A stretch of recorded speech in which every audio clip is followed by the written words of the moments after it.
ਬਿਸਮਿਲ੍ਲਾਹਿਰਰਹਿਮਾਨਿਰਰਹੀਮ अस्सलाम वालेकुम नाज़रीन जिवें पाकिस्तान पंजाबी वीलॉग ਦੇ ਨਾਲ ਦੂਜੀ ਵੀਡੀਓ ਤੁਹਾਡਾ ਮੇਜ਼ਬਾਨ ਸੋਇਬ ਸਾਲਿਕ ਲੈ ਕੇ ਤੁਹਾਡੀ ਖਿਦਮਤ ਵਿੱਚ ਹਾਜ਼ਰ ਹੈ। ਅੱਜ ਦੀ ਵੀਡੀਓ ਦਾ ਅਨੁਵਾਨ ਹੈ ਮਾਂ ਬੋਲੀ। ਮਾਂ ਬੋਲੀ ਯਕੀਨੀ ਤੌਰ ਤੇ ਬੰਦੇ ਦੀ ਪਹਿਚਾਨ ਹੁੰਦੀ ਹੈ। ਬੰਦਾ ਜਿਹੜੀ ਵੀ ਧਰਤੀ ਤੇ ਜੰਮਦਾ ਹੈ ਉਹਦੇ ਵਾਸਤੇ ਮਾਂ ਸਮਾਨ ਹੁੰਦੀ ਹੈ। ਇਹ ਜਿਵੇਂ हर किसी ਨੂੰ अपनी जुबान के नाल प्यार है नाज है उस तरह पंजाबियों को भी पंजाबी के नाल प्यार है ਇਹਦੇ ਤੇ नाज है।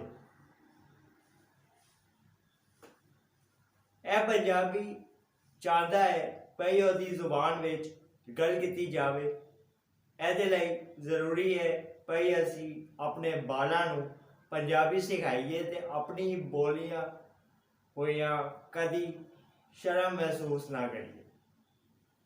हर पंजाबी का दिल यह पई चाहता है कि पंजाबी सिखाइए तो इनू पंजाब के तालीमी इदारियां दे विच सरकारी जुबान के तौर पर पढ़ाई जाए।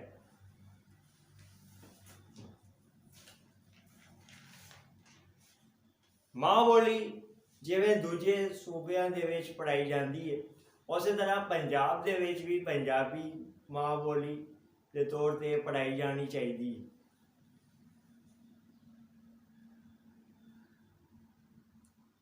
पंजाबी जिहड़ी माँ बोली सी उहदे तो सानू दूर कर दिता गया। असी अपने बालां नाल उर्दू विच गल करनी शुरू कर दी। उर्दू साडी कौमी जुबान ए राबते का जरिया है।